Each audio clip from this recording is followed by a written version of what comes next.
بسم اللہ الرحمن الرحیم۔ آج تک کے معزز ناظرین السلام علیکم۔ اب قسط 117 ملاحظہ فرمائیں۔ میں بیلا سے بہت اچھی طرح واقف تھا۔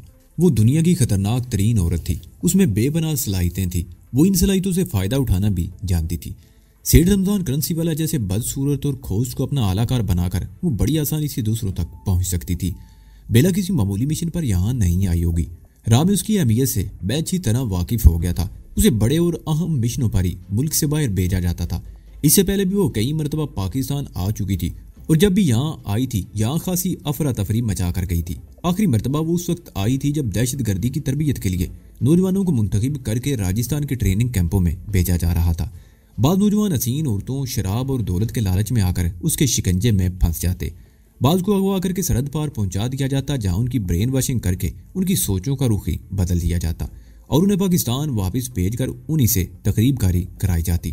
مجھے بھی اسی مقصد کے لیے اغوا کیا گیا، لیکن سرحد پار کرتے ہی میں ان کے ہاتھوں سے نکل گیا اور بیلا میری قیدی بن گئی۔ لیکن وہ بہت چالاک ثابت ہوئی۔ اس نے مندر میں ناگ راج کے سامنے مجھے پیش کیا، لیکن میں وہاں سے بھاگ نکلا اور اس کے بعد ہمارے درمیان ایک طویل جنگ شروع ہو گئی۔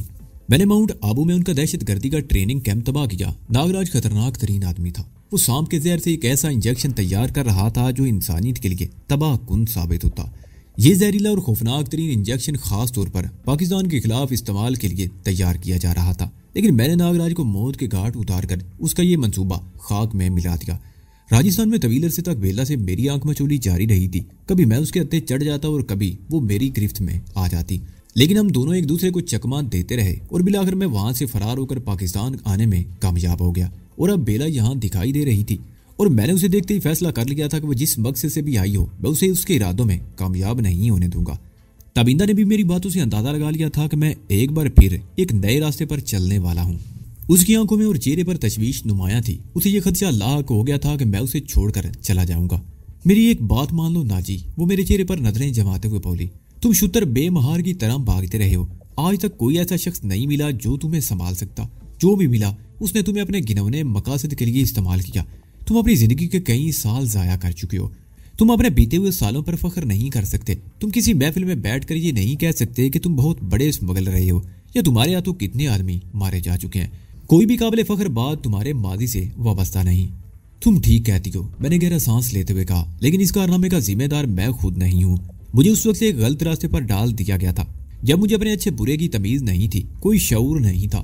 مجھے 9 عمری میں ہی ایک ایسی چاشنی سے روشناس کرایا گیا جسے میں زندگی کی معراج سمجھ بیٹھا تھا اور میرے لیے سب کچھ وہی بن گیا تھا۔ میں نے عورت اور دولت کے اصول کو ہی زندگی کا مقصد سمجھ لیا۔ مجھے یہ سوچنے بھی نہیں دیا گیا تھا کہ کیا جائز ہے اور کیا ناجائز۔ ایک وقت ایسا بھی آیا کہ خود مجھے احساس ہو گیا کہ میں جو کچھ بھی کر رہا ہوں غلط کر رہا ہوں۔ ہیروئن کی پڑیا فروخت کر کے میں اپنے لیے تو زندگی کی تمام آسائشیں خرید سکتا تھا، لیکن مجھے اندازہ نہیں ہوا کہ اس پڑیوں میں موجود چٹکی بھر پاؤڈر کیا گل کھلا سکتا ہے۔ اور جب احساس ہوا تو وہ وقت گزر چکا تھا۔ میں نے اس نوجوان کو تڑپ تڑپ کر جان دیتے دیکھا تو کانپ اٹھا۔ پڑیا کی چٹکی بھر پاؤڈر نے اسے نچوڑ کر رکھ دیا تھا۔ زندگی قطرہ قطرہ کر کے اس کے جسم سے نکل چکی تھی، دھواں بن کر ہوا میں اڑ گئی۔ وہ نوجوان جس طرح دانتوں سے اپنی بوٹیاں نوچ رہا تھا وہ سب دیکھ کر میں لرز اٹھا۔ مجھے اس دندے سے نفرت ہو گئی اور جب سے میں اس دندے سے الگ ہونا چاہا، دوسروں کا راستہ روکنے کی کوشش کی تو انکشاف ہوا کہ یہ سب کچھ اتنا آسان نہیں جتنا میں نے سوچا تھا۔ مجھے اندازہ نہیں تھا کہ منشیات کا دھندا کرنے والے یہ لوگ اتنے طاقتور ہیں کہ حکومت کے تختے بھی الٹ سکتے ہیں۔ میں تو ان کے سامنے ایک معمولی سا تنکا تھا جسے وہ ہلکی سی پھونک سے اڑا سکتے تھے، لیکن میں پیچھے نہیں ہٹا۔ اس بڑھیا کی تباہ کاریاں میں دیکھ چکا تھا۔ میں نے بعض بڑے سوداگروں کو اس طرح چیت کیا کہ ان میں اٹھنے کی طاقت نہ رہی، بعض میرے ہاتھوں مارے گئے۔ میرا خیال تھا کہ ایسے کاموں پر مجھے میڈل ملنے چاہیے تھے، لیکن میں مجرم تھا پھر قاتل بن گیا۔ قانون بھی میرے پیچھے لگ گیا۔ مجھے دونوں طرف سے گھیرنے کی کوشش کی جا رہی تھی۔ ایک طرف موت کے سوداگر تھے اور دوسری طرف قانون کے محافظ۔ دونوں کا مقصد ایک ہی تھا، وہ مجھے صفحہ ہستی سے مٹا دینا چاہتے تھے۔ میں ان سے بچنے کے لیے بھاگتا رہا۔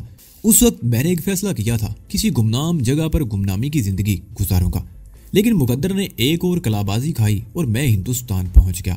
وہاں کی صورتحال میرے لیے پاکستان سے بھی زیادہ سنسنی خیز ثابت ہوئی۔ یہاں میرے ملک کے خلاف سازشیں ہو رہی تھی۔ میں نے بھی اپنے ملک میں کوئی قابل ذکر کارنامہ انجام نہیں دیا تھا۔ میں یہاں بھی مجرم تھا، قاتل تھا اور قانون کو مطلوب تھا، لیکن ایک غیر جگہ پر اپنے ملک کے خلاف ہونے والی سازشوں سے میرے اندر حب الوطنی کا جذبہ جاگ اٹھا۔ یہاں شاید یہ بات تھی کہ ہندوستان میں قدم رکھتے ہی میرے ہاتھوں کئی آدمی مارے گئے تھے اور وہاں کا قانون اور ایک بہت بڑی طاقت بھی میرے پیچھے لگ گئی اور میں اپنے آپ کو بچانے کی کوشش کرتے ہوئے انہیں زیادہ سے زیادہ نقصان پہنچاتا رہا۔ میں خاموش ہو کر گہرے گہرے سانس لینے لگا۔ تابندہ بڑی توجہ اور دلچسپی سے میری باتیں سن رہی تھی۔ میں کچھ دیر خاموش رہا اور پھر بات جاری رکھتے ہوئے کہنے لگا، میں دوبارہ اپنی سرزمین پر آ گیا۔ ہندوستان میں میرے کارناموں کی داستانیں یہاں تک پہنچ چکی تھی، لیکن ان سے یہاں میرے ماضی پر کوئی فرق نہیں پڑا۔ میں اب بھی قانون کو موسٹ وانٹیڈ تھا اور موت کے سوداگر وہ بھیڑیا فطرت انسان گات لگائے بیٹھے تھے۔ مجھے ایک بار پھر بھاگنا پڑا، لیکن اس بار مجھے ان پر کچھ بالادستی بھی حاصل تھی۔ نرگس مجھے کراچی لے آئی۔ میرا خیال تھا کہ کراچی انسانوں کا جنگل ہے، یہاں ہمیں تلاش نہیں کیا جا سکے گا اور ہم یہاں گمنام رہ کر سکون کی زندگی گزار سکیں گے، لیکن یہاں جو کچھ ہوا تم دیکھ چکی ہو۔ لاہور کے ملک رمضان سے لے کر کراچی کے تحریمی تک، رضیہ سے لے کر حریری تک سینکڑوں ہستیاں میری زندگی میں آئیں۔ ہر ایک نے حسب توفیق مجھ سے فائدہ اٹھانے کی کوشش کی۔ کسی نے مجھ سے یہ نہیں کہا کہ وہ مجھے پناہ دے گا اور اس دلدل سے نکالنے کی کوشش کرے گا۔ تم بھی اچھی طرح جانتی ہو کہ میں گردن تک گناہوں اور جرائم کی دلدل میں پھنسا ہوا ہوں۔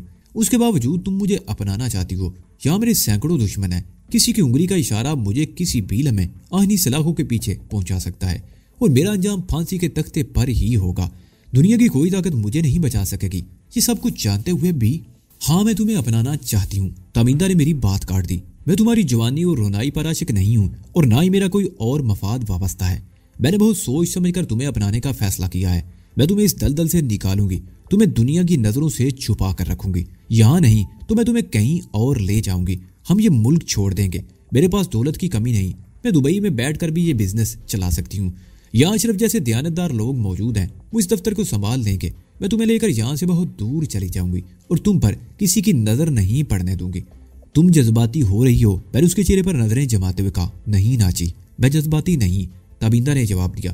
وہ چند لمحے میرے چہرے کو تکتی رہی، پھر والیانہ انداز میں مجھ سے لپٹ گئی۔ انکار مت کرنا ناچی، وہ سسکی برتے ہوئے بولی۔ بیسیوں لوگ میرے ایک اشارے کے منتظر ہیں، ان میں کروڑ پتی صنعت کار بھی ہیں اور بزنس مین بھی۔ میں کسی کو بھی ایک اشارے پر اپنے قدموں میں جھکا سکتی ہوں، لیکن میں جانتی ہوں وہ صرف اور صرف میرے حسن کی وجہ سے مجھے حاصل کرنا چاہتے ہیں، اپنے نوادرات کے ذخیرے میں ایک آئٹم کا اضافہ کرنا چاہتے ہیں۔ جب ان کی ضرورت پوری ہو جائے گی اور ان کا دل بھر جائے گا تو مجھے تاکہ نسیاں پر رکھ دیں گے۔ میں شو پیس نہیں بننا چاہتی، میں زندگی گزارنا چاہتی ہوں کسی ایسے شخص کے ساتھ جو مجھے سمجھ سکے، مجھے کسی نمائشی چیز یا کنیز سمجھنے کی بجائے میرے احساسات کو سمجھ سکے۔ وہ خاموش ہو گئی۔ اس نے مجھے دونوں باؤں سے پکڑ کر میرا چہرہ اپنے سامنے کر لیا۔ اور تم وہ شخص ہو جو میرے ساتھ قدم ملا کر چل سکتا ہے تابندہ۔ میں نے اس کا چہرہ دونوں ہاتھوں میں لے لیا۔ میں بہت دنوں سے یہاں رہ رہا ہوں، اسی دوران یہ اندازہ لگا چکا ہوں کہ یہاں تمہاری بہت عزت ہے۔ اونچی سوسائٹی میں لوگ تمہیں احترام کی نگاہ سے دیکھتے ہیں۔ کسی کو میرے بارے میں شبہ بھی ہو گیا تو تمہاری عزت خاک میں مل جائے گی۔ میں تو بارود کا وہ ڈھیر ہوں جسے معمولی سی چنگاری بھی دھماکے سے اڑا سکتی ہے، اور جب دھماکہ ہوگا تو سب کچھ ختم ہوگا۔ مجھے اس کی پرواہ نہیں، تابندہ نے کہا۔ میں نے ہر قیمت پر تمہیں اپنانے کا فیصلہ کر لیا ہے۔ میری زندگی میں آنے والی تم پہلی ہستی ہو جس کے سوچنے کا انداز دوسروں سے مختلف ہے، میں نے کہا۔ میں بھی اپنے آپ کو خوش قسمت سمجھتا ہوں کہ اس خاردار راستے پر کوئی تو ایسا ملا جو میرا ہمدرد ہو، لیکن کیا؟ اس نے اپنے چہرے پر ٹیکے ہوئے میرے دونوں ہاتھ پکڑ لیے۔ بیلا یہاں موجود ہے۔ میں نے اس کے ہاتھ اپنے چہرے سے ہٹا لیے اور میں تمہیں بتا چکا ہوں کہ وہ کتنی خطرناک عورت ہے۔ وہ یقیناً کسی بڑے مشن پر یہاں آئی ہے۔ میں خاموش یا ہاتھ پر ہاتھ دھرے بیٹھا نہیں رہ سکتا۔ میں تمہیں روکوں گی نہیں، تابندہ نے کہا، لیکن یہ کام کسی اور طریقے سے بھی ہو سکتا ہے۔ اس کی سرگرمیاں روکی جا سکتی ہیں۔ مثلاً میں نے سوالیہ نگاہوں سے اسے دیکھا۔ پولیس کو اس کے بارے میں اطلاع دے دی جائے، پولیس اسے گرفتار کر لے گی، تابندہ نے کہا۔ یہ بات میں تمہیں پہلے بھی کہہ چکا ہوں کہ صرف بیلا کی گرفتاری مسئلہ نہیں ہوگا، میں نے کہا۔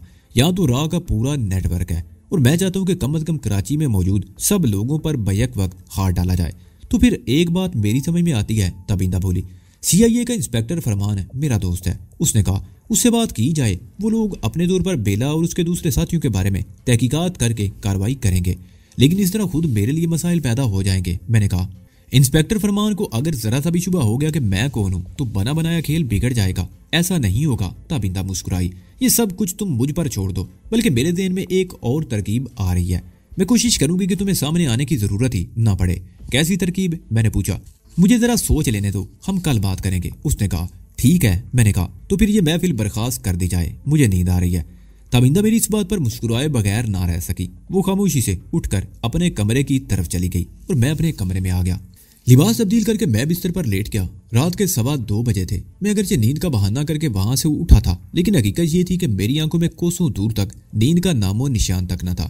میں تابندہ کے بارے میں سوچتا رہا۔ وہ میرے بارے میں جذباتی تھی۔ اس نے مجھے اپنا جیون ساتھی بنانے کا فیصلہ کیا تھا، اور میری سمجھ میں نہیں آ رہا تھا کہ اسے میرے اندر ایسی کیا بات نظر آ گئی تھی۔ میں جرائم پیشہ تھا، گردن تک گناہوں اور جرائم کی دلدل میں پھنسا ہوا تھا۔ میں کسی بھی وقت پولیس کی نظروں میں آ سکتا تھا، یا تحریمی جیسے لوگ مجھے دوبارہ اس دلدل میں دھکیل سکتے تھے۔ میں ہی جانتا تھا کہ میرا اور تابندہ کا ساتھ زیادہ عرصہ نہیں چل سکتا۔ ہم زیادہ عرصے تک خوشیاں نہیں سمیٹ سکتے۔ یہ بات میں نے تابندہ کو بھی سمجھانے کی کوشش کی، لیکن وہ مجھ سے وابستہ ہونے کا فیصلہ کر چکی تھی۔ ایک مرتبہ تو میرے دل میں یہ خیال آیا کہ خاموشی سے یہاں سے نکل جاؤں، کسی بھی طرف۔ یہ ملک بہت بڑا تھا، کہیں بھی گمنامی کی زندگی گزار سکتا تھا، لیکن اس خیال کو میں نے ذہن سے جھٹک دیا۔ میرے ساتھ قدم قدم پر دھوکے ہوئے تھے، لیکن میں کسی کو دھوکہ نہیں دینا چاہتا تھا، اور تابندہ کو تو بالکل بھی نہیں۔ وہ بہت معصوم تھی، میری تمام تر برائیوں سے واقف تھی، اور مجھے یہ ڈر تھا کہ مجھے نکالنے کی کوشش میں کہیں وہ خود اس دلدل میں نہ پھنس جائے۔ میری ذہنی روح بہک گئی، اور اب بیلا میرے سامنے آ کھڑی ہوئی۔ اسے میں نے 2-2.5 سال بعد دیکھا تھا، لیکن اس میں کوئی تبدیلی نہیں آئی تھی، بلکہ وہ پہلے سے زیادہ حسین تھی۔ بیلا کے بارے میں سوچتے ہوئے میرے دماغ میں عجیب حالت تھی۔ وہ یقیناً کسی اہم مشن پر یہاں آئی تھی۔ میں اس کی سرگرمیوں کو روکنا چاہتا تھا، لیکن تابندہ مجھے روکنے کی کوشش کر رہی تھی۔ اسے اندیشہ تھا کہ بیلا کو روکنے کی کوشش میں خود نہ پھسل جاؤں اور کہیں اس سے دور نہ چلا جاؤں۔ تابندہ CIA کے انسپیکٹر فرمان کے توسط سے جو پروگرام بنانا چاہتی تھی، وہ ابھی تک خود اس کے ذہن میں بھی واضح نہیں تھا، لیکن میرے خیال میں ایجنسی کے کسی آدمی کو اس معاملے میں ملوث کرنا خود ہمارے لیے خطرناک ثابت ہو سکتا تھا۔ لیکن بہرحال اس منصوبے کو جاننے کے بعد ہی کوئی صحیح رائے قائم کی جا سکتی تھی۔ صبح 4 بجے کے قریب میں سویا ہوں تو میری آنکھ 11 بجے سے پہلے نہیں کھلتی تھی۔ تیار ہو کر اپنے کمرے سے نکلا تو ملازمہ نے بتایا کہ تابندہ 10 بجے کے قریب دفتر چلی گئی تھی۔ میں ناشتہ کر رہا تھا کہ تابندہ کا فون آ گیا۔ اس نے بتایا کہ وہ دفتر کے ضروری کاموں میں مصروف ہے، اسے دیر ہو جائے گی۔ میں دوپہر کے کھانے پر اس کا انتظار نہ کروں۔ میں ناشتہ کرنے کے بعد کچھ دیر تک لاؤنج میں ہی بیٹھا رہا، اور پھر اٹھ کر اوپر آ گیا، اور میرے قدم غیر ارادی طور پر حریری والی خوابگاہ کی طرف اٹھتے چلے گئے۔ میں نے کمرے میں داخل ہو کر بتی جلائی۔ ہر چیز جوں کی توں پڑی تھی۔ حریری کا شب خوابی کا وہ لباس بھی بستر پر بکھرا پڑا تھا جو اس کے جانے سے ایک رات پہلے میں نے اس کے جسم پر دیکھا تھا۔ میں نے غیر ارادی طور پر جھک کر وہ لباس اٹھایا۔ اس میں اب بھی حریری کے بدن کی بو رچی ہوئی تھی۔ میں دیر تک کمرے میں ادھر ادھر دیکھتا رہا۔ حیرت کل شام فون پر حریری سے بات ہونے کے بعد سے اب تک ایک لمحے کو بھی مجھے حریری یاد نہیں آئی تھی، لیکن اب اچانک اس کی یاد نے یلغار کر دی۔ اس کمرے میں اس کے ساتھ گزرا ہوا ایک ایک لمحہ کسی فلم کے حسین منظر کی طرح میری آنکھوں کے سامنے گردش کرنے لگا۔ اس کی سب چیزیں کمرے میں جوں کی توں بکھری پڑی تھی۔ بائیں طرف الماری کے قریب کرسی پر اس کا سوٹ کیس بھی رکھا ہوا تھا۔ میں نے آگے بڑھ کر سوٹ کیس کھول لیا اور اس میں رکھی ہوئی چیزیں اٹھا اٹھا کر دیکھنے لگا۔ زیادہ تر کپڑے ہی تھے جنہیں میں نے دوبارہ سوٹ کیس میں رکھ دیا۔ میں ادھر ادھر دیکھتا ہوا پلنگ کے سامنے ریشمی کشن والے اس کوچ پر بیٹھ گیا جہاں عام طور پر بیٹھا کرتا تھا۔ وہاں بیٹھے ہوئے اب چند ہی سیکنڈ گزرے تھے کہ راہداری میں قدموں کی ہلکی سی چاپ سنائی دی، پھر دروازے میں ملازمہ کا چہرہ دکھائی دیا۔ بیگم صاحبہ کا فون ہے صاحب جی، آپ سے بات کریں گی۔ ملازمہ کی آواز سن کر میں اٹھ کر کمرے سے باہر آ گیا۔ میں اپنے آپ میں خجالت سی محسوس کرنے لگا تھا۔ ملازمہ مجھے اس کمرے میں دیکھ کر کیا سوچتی ہوگی۔ میں نیچے آ گیا۔ فون کا ریسیور میز پر الگ رکھا ہوا تھا جسے اٹھا کر میں نے کان سے لگایا۔ ہیلو، میں نے ماؤتھ پیس میں دھیمے لہجے میں کہا۔ سو رہے تھے کیا؟ جواب میں تابندہ کی آواز سنائی دی۔ نہیں، ذرا گھوم پھر کر تمہارے گھر کا جائزہ لے رہا تھا۔ کوئی خاص بات؟ میں نے پوچھا۔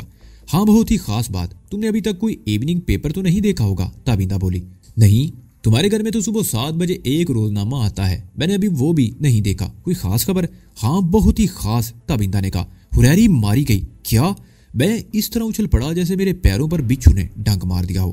میں اخبار لے کر آ رہی ہوں، خود ہی دیکھ لینا، بس دفتر سے نکل رہی ہوں میں، تابندہ نے جواب دیا اور فون بند کر دیا۔ میں کتنی دیر ریسیور کان سے لگائے کھڑا رہا اور پھر ریسیور کریڈل پر رکھ کر قریبی صوفے پر ڈھیر ہو گیا۔ حریری ماری گئی؟ کب؟ کہاں؟ کیسے؟ اس جیسے درجنوں سوالات بگولوں کی طرح میرے ذہن میں گردش کرنے لگے۔ تابندہ نے ادھوری بات بتا کر مجھ پر بڑا ظلم کیا تھا۔ میں اس وقت گویا انگاروں پر لوٹ رہا تھا۔ بے چینی تھی کہ ہر لمحہ بڑھتی ہی جا رہی تھی، دماغ میں آندیاں سی کہ چلی جا رہی تھی۔ حریری کیسے ماری گئی؟ اسے کس نے مارا؟ طرح طرح کے سوالات میرے ذہن میں بگولوں کی طرح ناچ رہے تھے۔ نہیں، حریری نہیں مر سکتی، میں بڑبڑایا۔ ابھی چند منٹ پہلے ہی تو میں اس کے کمرے میں موجود تھا جہاں اس کے بکھرے ہوئے ملبوسات اور ہر چیز سے اس کے بدن کی مہک اٹھتی ہوئی محسوس ہو رہی تھی۔ وہ تو زندگی کی مہک تھی، وہ کیسے مر سکتی تھی؟ حریری نے میرے ساتھ بہت بڑا دھوکہ کیا تھا۔ اس کی موت کی خبر سن کر مجھے خوش ہونا چاہیے تھا، لیکن ہمارا کئی مہینوں کا ساتھ تھا۔ رنگا اور تحریمی کے معاملات نمٹانے میں اس نے میری مدد کی تھی اور قدیم شہزادی کی تلاش میں نے اس کی مدد کی تھی۔ ہم قدم سے قدم ملا کر چلے تھے اور آخری چند راتیں تو بڑی یادگار گزاری تھی۔ حریری قدرت کا ایک حسین ترین شاہکار تھی۔ وہ خود تو دوسروں کے لیے موت کا وسیلہ بن سکتی تھی، لیکن موت اسے کیسے چاٹ سکتی تھی؟ کیا موت کو اس کے حسن اور اس کی معصومیت پر رحم نہیں آیا ہوگا؟ میں یہ سب کچھ سوچ رہا تھا کہ اسی دوران ملازمہ نے میرے سامنے چائے لا کر رکھ دی۔ ناشتے کے بعد میں نے ابھی تک چائے نہیں پی تھی۔ اس وقت میں واقعی اس کی طلب محسوس کر رہا تھا۔ کیا بات ہے صاحب جی، بہت پریشان دکھتے ہو، خیر تو ہے نا؟ بیگم صاحبہ تو ٹھیک ہے نا؟ ابھی ان کا فون آیا تھا؟ ملازمہ نے پوچھا۔ اس نے چہرے کے تاثرات سے میری پریشانی کا اندازہ لگا لیا تھا۔ حریری مر گئی، میں نے اس کی طرف دیکھتے ہوئے سپاٹ لہجے میں کہا۔ ہائے اللہ، اس کے منہ سے بے اختیار نکلا، کیسے مر گئی حریری بی بی؟ اتنے دنوں سے وہ کہاں تھی؟ وہ اپنی کسی سہیلی سے ملنے کراچی سے باہر گئی ہوئی تھی، میں نے کہا۔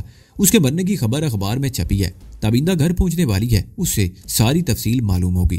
ملازمہ چند میں بے سو حرکت کھڑی میری طرف دیکھتی رہی، پھر کچن کی طرف چلی گئی۔ ہم نے اسے یہ نہیں بتایا تھا کہ حریری ہمیں دھوکہ دے کر گئی تھی اور اب خود زندگی سے دھوکہ کھا گئی تھی۔ میں صوفے پر بیٹھا چائے کی چسکیاں لیتا رہا، پھر کپ ہاتھ میں اٹھا کر لاؤنج سے نکل کر کشادہ برآمدے میں ایک کرسی پر بیٹھ گیا۔ تقریباً 1 گھنٹے بعد گاڑی گیٹ کے سامنے آ رکی اور اس کے ساتھ ہی ہارن کی آواز سنائی تھی۔ میں کرسی سے اٹھنا ہی چاہتا تھا کہ ملازمہ دروازے سے نکل کر تیز قدم اٹھاتی ہوئی گیٹ کی طرف بڑھ گئی۔ گاڑی پورچ میں آ کر رکی، تابندہ گاڑی سے برآمد ہوئی تو میں بھی کرسی سے اٹھ گیا۔ اس کے ہاتھ میں ایک فولڈ کیا ہوا اخبار بھی تھا۔ تابندہ نے میری طرف دیکھا، اس کی آنکھیں سرخ تھی۔ مجھے اندازہ لگانے میں دشواری پیش نہیں آئی کہ وہ روتی رہی تھی۔ وہ برآمدے ہی میں میرے سامنے کرسی پر بیٹھ گئی اور کچھ کہے بغیر اخبار میری طرف بڑھا دیا۔ میں نے تہہ کھول کر اخبار سیدھا کیا۔ میری توقع کے عین مطابق وہ خبر ہیڈ لائن میں تھی اور حسب معمول سرخی کو سنسنی خیز بنانے کی کوشش کی گئی تھی۔ ہیڈ لائن کے نیچے تقریباً 10 لائنیں ذیلی سرخیوں میں تھی۔ میں وہ ذیلی سرخیاں پڑھتا چلا گیا۔ اصل متن 10-12 سنگل کالم لائنوں سے زیادہ نہیں تھا۔ اس میں وہی باتیں دہرائی گئی تھی جو ذیلی سرخیوں میں تھی۔ اس رپورٹ کے مطابق گزشتہ شام گوادر میں کوسٹ گارڈ چوکی کو خفیہ ذرائع سے اطلاع ملی تھی کہ کچھ نامعلوم اسمگلر قیمتی نوادرات سمندری راستے سے ایران کی طرف اسمگل کرنے کی کوشش کریں گے۔ کوسٹ گارڈ نے ساحلی پٹی اور سمندر میں نگرانی سخت کر دی۔ رات کے پچھلے پہر 3 بجے کے قریب ویران ساحل سے گہرے سمندر کی طرف جانے والی ایک لانچ کو روکنے کی کوشش کی گئی تو اسے کوسٹ گارڈ کی لانچ پر فائر کھول دیا گیا۔ کوسٹ گارڈ نے بھی جوابی فائرنگ شروع کر دی اور سمندر میں تقریباً 3 میل تک تعاقب کرنے کے بعد سمگلروں کی لانچ کو روک لیا گیا۔ تب انکشاف ہوا کہ سمگلروں کی لانچ پر سوار 4 افراد، جن میں ایک نہایت حسین لڑکی بھی شامل تھی، مارے گئے تھے۔ کوسٹ گارڈ نے لانچ پر قبضہ کر لیا۔ تلاشی لینے پر لانچ سے ایک تابوت دریافت ہوا جس میں ایک ممی رکھی ہوئی تھی۔ اخبار کی اطلاع کے مطابق سمگلروں کی لانچ پر 4 ہی افراد سوار تھے جو سب کے سب مارے گئے تھے۔ ہلاک ہونے والوں میں لڑکی کا نام حریری، ایک آدمی کا نام ٹیڈی، دوسرے کا حضور بخش اور تیسرے کا نام مولا بخش تھا۔ حریری کے بارے میں معلوم ہوا کہ اس کا تعلق ایران سے قیمتی نوادرات سمگل کرنے والے ایک گروہ سے ہے۔ مزید انکشافات کی توقع ہے۔ اس ہیڈ لائن کے علاوہ شہزادی کی ممی کے بارے میں کئی خبریں الگ الگ چھپی تھی۔ ایک چھوٹی خبر میں بتایا گیا کہ اس ممی کو کراچی لانے کے انتظامات کیے جا رہے ہیں، جہاں اسے قومی عجائب گھر میں رکھا جائے گا اور آثار قدیمہ کے ماہرین اس کا جائزہ لینے کے بعد حتمی رائے کا اظہار کریں گے۔ اخبار اس پر اسرار اور نوادرات کی اسمگلنگ کے حوالے سے چھوٹی چھوٹی خبروں سے بھرا ہوا تھا، لیکن مجھے اس وقت دوسری خبروں سے کوئی دلچسپی نہ تھی۔ میں نے حریری کی موت والی مرکزی خبر کو دوبارہ پڑھا اور اخبار چہرے کے سامنے سے ہٹا کر تابندہ کی طرف دیکھنے لگا۔ اس کا چہرہ سرخ تھا اور سرخ آنکھوں میں نمی تیر رہی تھی۔ میں اسے اٹھا کر اندر لے آیا۔ کمرے میں آتے ہی وہ مجھ سے لپٹ کر پھوٹ پھوٹ کر رونے لگی۔ اس کے اندر نہ جانے کب سے غبار بھرا ہوا تھا جو اب پھٹ پڑا تھا۔ میں اس کا کندھا تھپ تھپاتے ہوئے اسے تسلی دینے لگا۔ میں نے اسے منع کیا تھا، ہمیشہ منع کرتی تھی۔ تابندہ روتے ہوئے کہہ رہی تھی۔ وہ رنگا کے ساتھ کراچی آئی تھی اور جب مجھے اس کے عزائم کا پتہ چلا تو میں نے اسے سمجھانے کی کوشش کی کہ وہ آگ سے کھیلنے کی بجائے کہیں ایک جگہ ٹک کر سکون کی زندگی گزارے۔ جب بھی میری ملاقات ہوتی میں اسے یہی بات سمجھاتی، لیکن وہ نادان لڑکی، اس نے میری کوئی بات نہ مانی۔ اس کی آواز ہچکیوں میں ڈوب گئی۔ میں نے اسے پلنگ پر بٹھا دیا اور فریج میں سے ٹھنڈا پانی لے آیا۔ پانی کے چند گھونٹ پینے کے بعد اس کی حالت کسی قدر سنبھل گئی، لیکن آنسو تھے کہ رکنے کا نام ہی نہیں لیتے تھے۔ یوں تو میں پہلے بھی دیکھ چکا تھا کہ تابندہ حریری کو کتنا چاہتی تھی، لیکن اب اس کی حالت دیکھ کر اس کے جذباتی لگاؤ کا اندازہ ہوا تھا۔ وہ رو رو کر حریری ہی کی باتیں کرتی رہی۔ سوگواری کی فضا 2-3 روز تک گھر پر تاری رہی۔ میرا اندازہ تھا کہ تابندہ طویل عرصے تک حریری کی یادوں کو دل سے نکال نہیں سکے گی۔ شہزادی کی ممی کراچی لائی جا چکی تھی۔ آثار قدیمہ کے ماہرین اس کا جائزہ لے رہے تھے۔ اس کے بارے میں روزانہ کوئی نہ کوئی خبر اخباروں میں شائع ہوتی رہتی تھی۔ اس ممی کی وجہ سے اب تک پاکستان میں کئی قتل ہو چکے تھے اور شاید اس حوالے سے ایک اخبار نے اسے کسی بدرو ممی کا نام دے دیا تھا۔ تقریباً 1 ہفتہ اسی طرح گزر گیا۔ اس ہفتے کے دوران ہم صرف ایک مرتبہ رات کا کھانا کھانے کے لیے بیرٹ ہوٹل گئے تھے۔ ہمارا زیادہ تر وقت گھر پر ہی گزر تھا۔ تبیندہ دفتر بھی نہیں جا رہی تھی۔ کوئی بہت ضروری کام ہوتا تو فون پر اشرف سے بات کرتی۔ مجھے بیلا کی فکر پریشان کر رہی تھی۔ وہ نہ جانے کی ان سرگرمیوں میں مصروف تھی، اور ظاہر ہے اس کی سرگرمیاں اس ملک کی سلامتی کے خلاف ہی رہی ہوں گی۔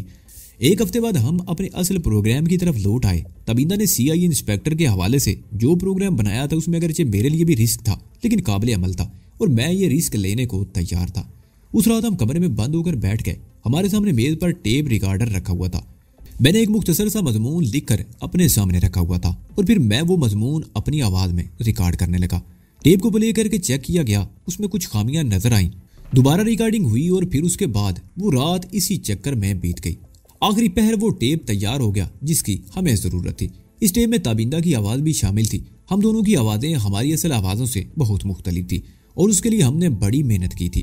دو افراد کی گفتگو میں بیلا کے بارے میں چند سنسنی خیز انکشافات کیے گئے تھے اور اس کی نشاندہی کی گئی تھی۔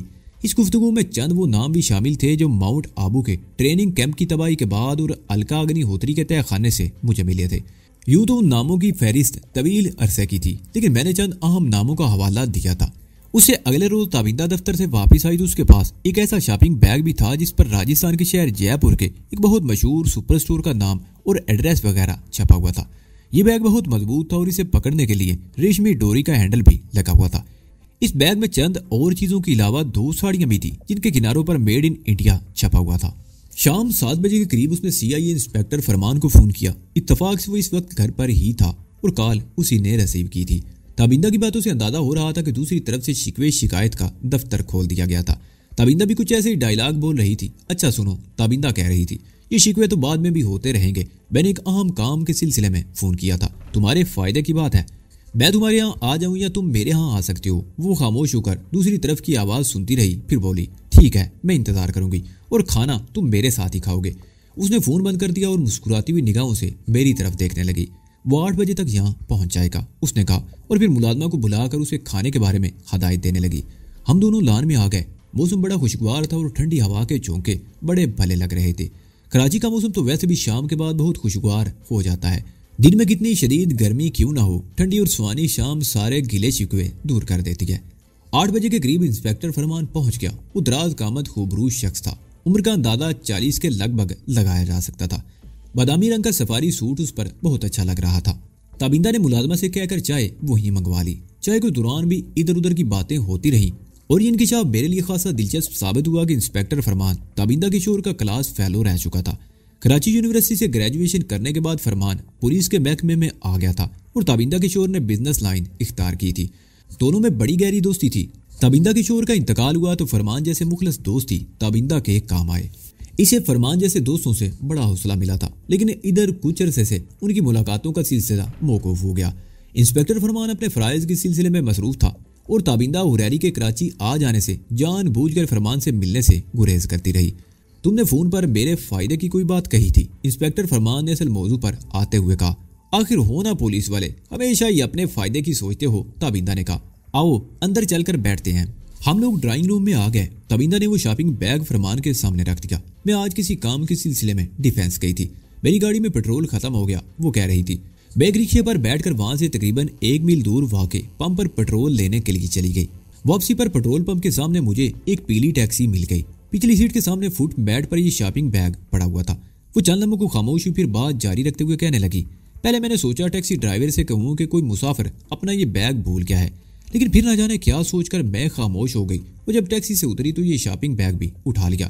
میری نیت خراب نہیں تھی، میرا خیال تھا کہ اس میں کوئی ایڈریس وغیرہ ہوگا تو میں بیگ متعلقہ شخص تک پہنچا دوں گی۔ گھر آ کر میں نے بیگ کی چیزوں کو چیک کیا، اس میں ایک آڈیو کیسٹ بھی ہے۔